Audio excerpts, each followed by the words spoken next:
Seção 2 da modificação da competência. Artigo 54. A competência relativa poderá modificar-se pela conexão ou pela continência, observado o disposto nesta seção. Artigo 55. Reputam-se conexas duas ou mais ações quando lhes for comum o pedido ou a causa de pedir. Parágrafo 1º.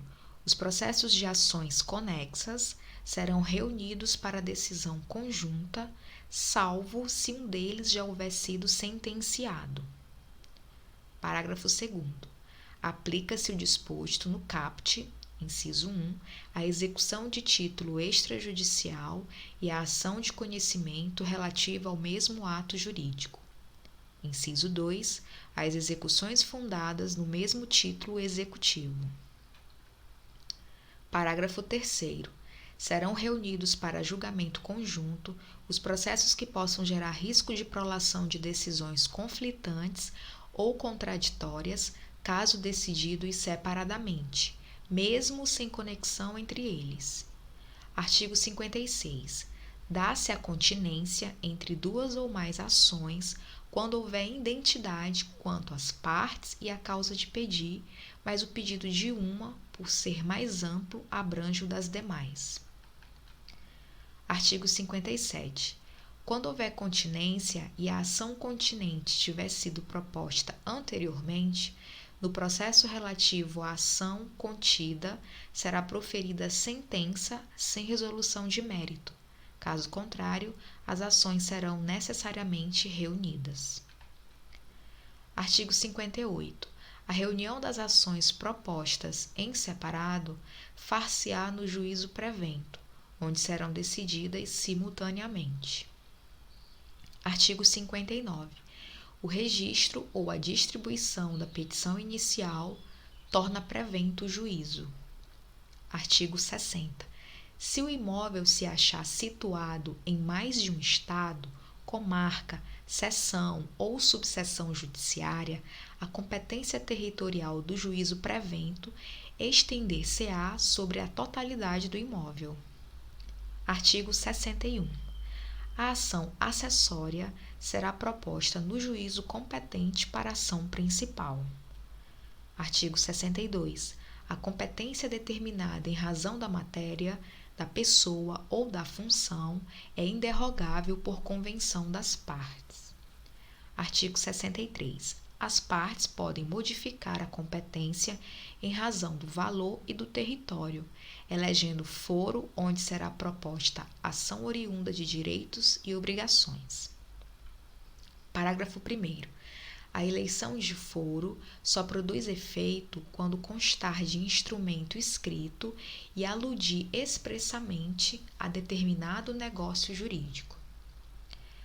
Parágrafo 2º.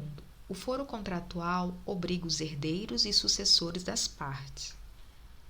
Parágrafo 3º. Antes da citação, a cláusula de eleição de foro, se abusiva, pode ser reputada ineficaz de ofício pelo juiz, que determinará a remessa dos autos ao juízo do foro de domicílio do réu. Parágrafo 4º. Citado, incumbe ao réu alegar a abusividade da cláusula de eleição de foro na contestação, sob pena de preclusão. Seção 3 da incompetência. Artigo 64. A incompetência, absoluta ou relativa, será alegada como questão preliminar de contestação. Parágrafo 1º. A incompetência absoluta pode ser alegada em qualquer tempo e grau de jurisdição e deve ser declarada de ofício. Parágrafo 2º. Após manifestação da parte contrária, o juiz decidirá imediatamente a alegação de incompetência. Parágrafo 3º. Caso a alegação de incompetência seja acolhida, os autos serão remetidos ao juízo competente. Parágrafo 4º. Salvo decisão judicial em sentido contrário, Conservar-se-ão os efeitos da decisão proferida pelo juízo incompetente até que outra seja proferida, se for o caso, pelo juízo competente. Artigo 65.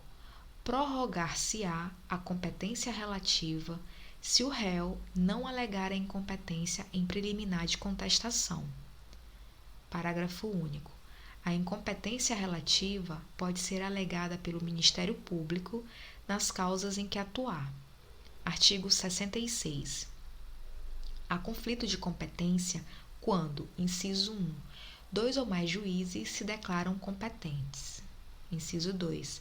2 ou mais juízes se consideram incompetentes, atribuindo um ao outro a competência. Inciso 3. Entre 2 ou mais juízes surge controvérsia acerca da reunião ou separação de processos. Parágrafo único. O juiz que não acolher a competência declinada deverá suscitar o conflito, salvo se atribuir a outro juízo.